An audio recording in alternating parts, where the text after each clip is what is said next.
Undang-Undang Tentara Nasional Indonesia atau UU TNI memasuki babak baru.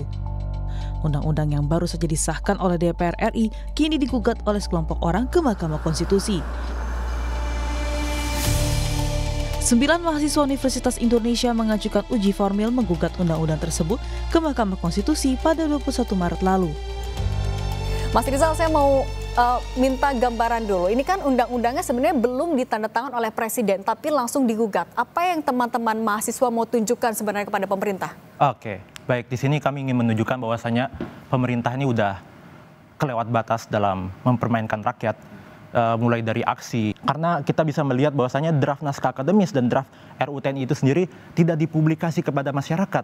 Benar-benar mencederai hak konstitusional kita sebagai para pemohon, khususnya warga negara Indonesia yang seharusnya berhak mendapatkan draft dan naskah RUU TNI itu tersebut. Sivitas Akademika Universitas Muhammadiyah Yogyakarta juga bersiap melayangkan uji materi Undang-Undang TNI ke Mahkamah Konstitusi. Sivitas Akademika UMY menilai Undang-Undang TNI yang baru disahkan mengancam supremasi sipil dan bertentangan dengan semangat reformasi. Wakil Ketua Rektor UMY Zuli Qodir berharap Presiden Prabowo Subianto tak menandatangani Undang-Undang TNI.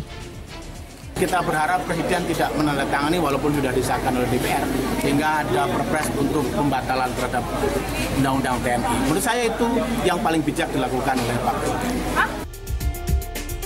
Sebelumnya, DPR mengesahkan revisi Undang-Undang TNI pada rapat paripurna 20 Maret lalu. Menteri Hukum Supratman Andi Aktas menyatakan terbuka atas langkah masyarakat untuk uji materi Undang-Undang TNI ke MK. Menko memastikan Presiden akan segera menandatangani Undang-Undang TNI.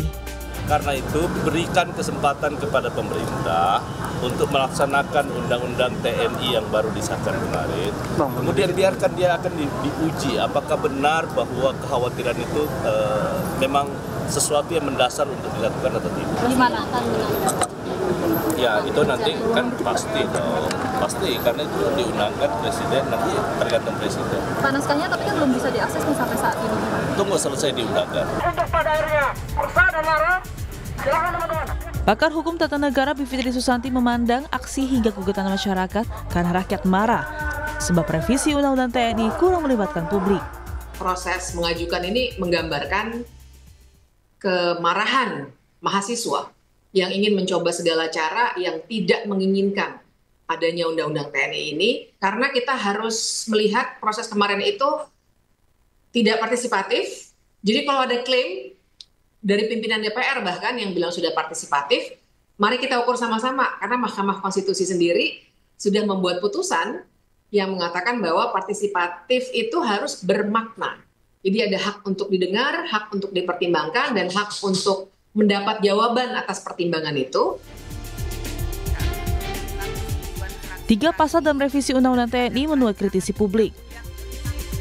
Di antaranya perihal kedudukan TNI dalam struktur pemerintahan, penambahan instansi bagi TNI bisa duduk di jabatan publik, dan usia pensiun TNI. Meski kini undang-undang tersebut masih menunggu ditandatangani oleh Presiden, sejumlah aksi penolakan terhadap Undang-Undang TNI masih terus bergulir. Tim Liputan, Kompas TV.